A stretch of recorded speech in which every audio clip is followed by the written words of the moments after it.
माता पार्वती ने पूछे। भगवान शिव से दो प्रश्न। कौन सा काम स्त्री पति से पहले करना चाहती है? कौन सी चीज अपने पति को मरते दम तक नहीं देती? दर्शकों बंधुओं, ये कहानी आपको बहुत कुछ सिखाने वाली है। इस कहानी से पता चलेगा कि स्त्री कौन सी चीज अपने पति को नहीं देती है और कौन सा काम वह पति से पहले करना चाहती है। एक महिला अपने पति को खुश रखने के लिए हर वह चीज उसे सौंप देती है जिसमें पति की खुशी होती है। पर ऐसी क्या चीज है जो स्त्री मरते दम तक अपने पति को नहीं देती? ऐसा कौन सा काम है जो पति से पहले करना चाहती है? मित्रों, यह प्रश्न सुनने में थोड़ा अजीब जरूर लगता होगा, पर यह प्रश्न हमारे धर्म ग्रंथों और रीति रिवाज से पृथक नहीं है। इसलिए इसका उत्तर लगभग सभी जानते होंगे कि कौन सी चीज है जो पुरुष जीते जी अपनी पत्नी को दे सकता है, पर स्त्री जीते जी अपने पति को नहीं दे सकती। तो आइए सुनते हैं इस कहानी के माध्यम से। एक बार कैलाश पर्वत पर भगवान और माता पार्वती चौसर का खेल खेल रहे थे। तब माता पार्वती ने सोचा कि क्यों ना भोलेनाथ से कुछ ज्ञान भी अर्जित कर लिया जाए। मेरे भगवान भोलेनाथ से दो प्रश्न का जवाब पूछा, जिनका जवाब भगवान महादेव बड़े ही सुंदर ढंग से देते थे। प्रश्न करते करते माता पार्वती ने एक ऐसा प्रश्न पूछ लिया कि वह कौन सी चीज है जो स्त्री अपने पति को कभी नहीं देती, और वह कौन सा काम है जो वह पति से पहले करना चाहती है। पति पत्नी का रिश्ता प्रेम, विश्वास, त्याग और समर्पण से बनता है। यदि इनमें से किसी चीज का अभाव रहता है तो रिश्ते की नींव कमजोर पड़ जाती। कई बार तो इनके अभाव के चलते रिश्ता टूट भी जाता है। कहते हैं, स्त्री पुरुष के बीच कपट आ जाता है तो रिश्ता टूटने की कगार पर पहुंच जाता है। और जहां प्रेम होता है, विश्वास होता है, वही गृहस्थ जीवन खुशहाल होता है। और जहां झूठ और कपट का अंदेश मात्र भी अंश होता है, वहां गृहस्थ जीवन क्लेशों से भरा रहता है। वहां पति और पत्नी के रिश्तों में कोई मजबूती नहीं रहती। इसलिए मैं यह जानना चाहती हूँ कि स्त्री कौन सी चीज अपने पति को मरते दम तक नहीं देती और कौन सा काम वह पति से पहले करना चाहती है, कि हर काम में स्त्री अपने पति को ही आगे रखती है। फिर ऐसा कौन सा काम है दर्शकों? माता पार्वती के दोनों प्रश्नों को सुनकर भगवान माता पार्वती से मुस्कुराते हुए बोले, हे देवी, जिन प्रश्नों के उत्तर तुम जानना चाहती हो, उनके जवाब मैं तुम्हें एक कहानी के माध्यम से सुनाता हूँ। ध्यान से सुनो। धरती लोक पर एक बड़ा ही सुंदर नगर था। इस नगर के राजा के बेटे का विवाह होने वाला था। राजा के महलों को, नगर की गलियों को फूलों से, रंगों से सजाया जा रहा था।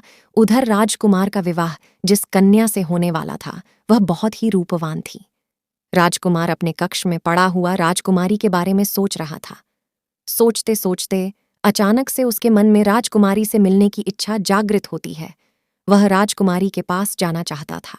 उसने एक योजना बनाई और सबसे छिपाते हुए महल से निकल लिया और घोड़े पर सवार होकर राजकुमारी से मिलने के लिए चल दिया। तो रास्ते में वहां उसे बहुत जोर की प्यास लगने लगी। अब तो राजकुमार पानी की तलाश में इधर उधर भटकने लगा। कहीं कोई जलाशय दिखाई नहीं दे रहा था। यदि कहीं कोई नदी या तालाब मिल भी जाता तो उसमें पानी नजर नहीं आता।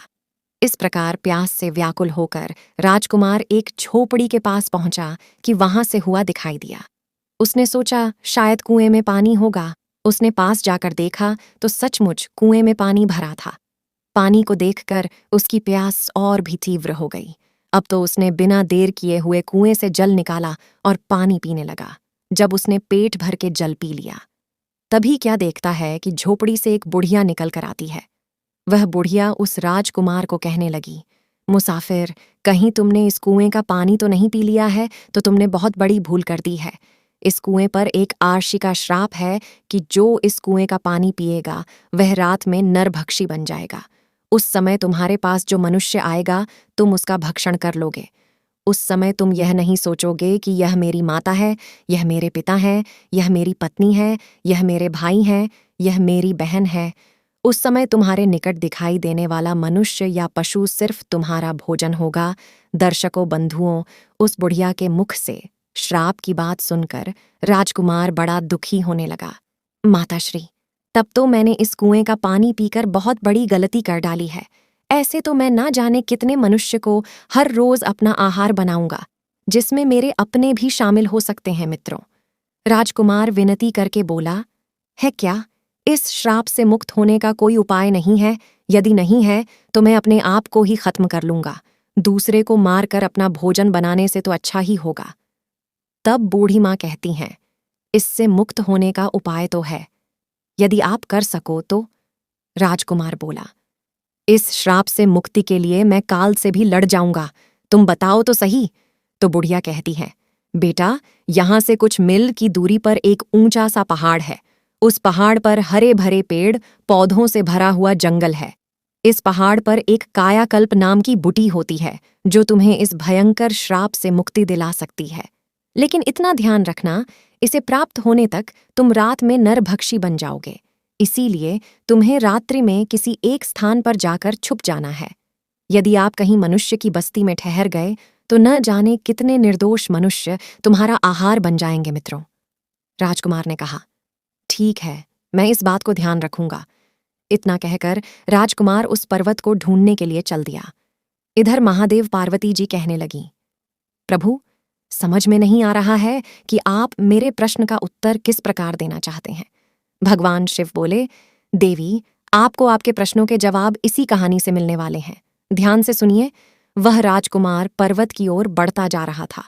औषधि वाला पर्वत वहां से काफी दूर था। इधर अंधेरा भी हो चला था। राजकुमार ने सोचा कि अब आगे का रास्ता मैं सुबह सूर्य निकलने के बाद तय करूंगा। पहले मैं किसी निर्जन स्थान पर जाकर रात गुजार लेता हूं। यदि मैं नरभक्षी बन गया तो मेरे द्वारा निर्दोष लोगों की जान चली जाएगी। राजकुमार ने उसे जंगल में एक गुफा ढूंढी। राजकुमार ने जिस गुफा में अपने आप को छुपाया था, इस गुफा में एक बड़ा ही खूंखार भेड़िया रहता था। वह भेड़िया आए दिन लोगों की जान लेता रहता था। चारों तरफ लोगों के मन में उसे भेड़िए को लेकर दहशत बनी हुई थी। इधर क्या हुआ, राजकुमार गुफा के अंदर पहुंचा तो उसे एक खूंखार भेड़िया अंदर बैठा मिला। उस भेड़िए ने राजकुमार को देखा तो मन में बड़ा खुश हुआ कि आज तो घर बैठे ही भोजन छलकर आ गया। उस समय तक राजकुमार पर श्राप का असर होने लगा। पल भर में ही वह मनुष्य से बदल गया और वह नरभक्षी बन गया। भेड़िए नरभक्षी को देखकर अपने आप को छुपाने के लिए जगह ढूंढने लगा। नरभक्षी राजकुमार भेड़िए को देखकर उसके ऊपर टूट पड़ा और थोड़ी ही देर में उसे मार दिया। इस प्रकार राजकुमार ने नरभक्षी के रूप में रात उस गुफा में बिताई और सुबह होते ही वह अपने रूप में आ गया और वहां से निकल गया। गांव के कुछ लोगों ने उसे उस दिशा से आते हुए देख लिया जहां वह भेड़िया रहता था।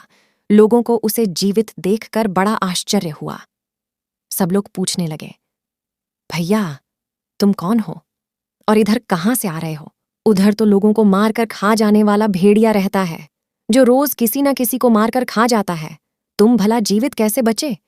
तब राजकुमार ने बताया कि आप जिस भेड़िए की बात कर रहे हो, मैंने उसे मार डाला। राजकुमार की बात सुनकर गांव वालों को बड़ा आश्चर्य हुआ। वह उस गुफा के पास गए तो देखा कि वह भेड़िया वहां मरा पड़ा है।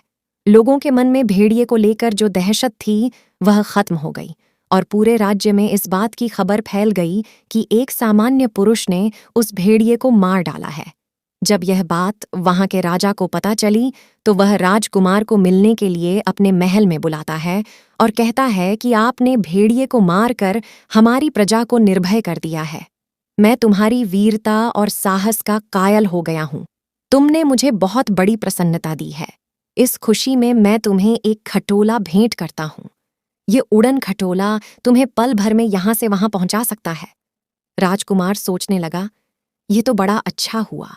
राजा से उड़न खटोला लेकर राजकुमार भी बड़ा खुश होता है और सोचने लगा, यह तो बड़ा अच्छा हुआ। अब मैं इसी उड़न खटोले पर बैठकर उस पर्वत पर आसानी से पहुंच जाऊंगा। मित्रों, राजकुमार ने वैसा ही किया। सोचकर उसने चमकती हुई जड़ी बूटी को ढूंढ लिया। वह जड़ी बूटी बार बार अपना रूप बदल रही थी। बूढ़ी माँ ने उसे पहले ही बता दिया था कि जो बूटी अपना रंग रूप बदलती दिखाई दे, उसी का रस निकाल कर पी लेना। राजकुमार ने बिना देर किए हुए उसे जड़ी बूटी का रस निकाला और पी लिया।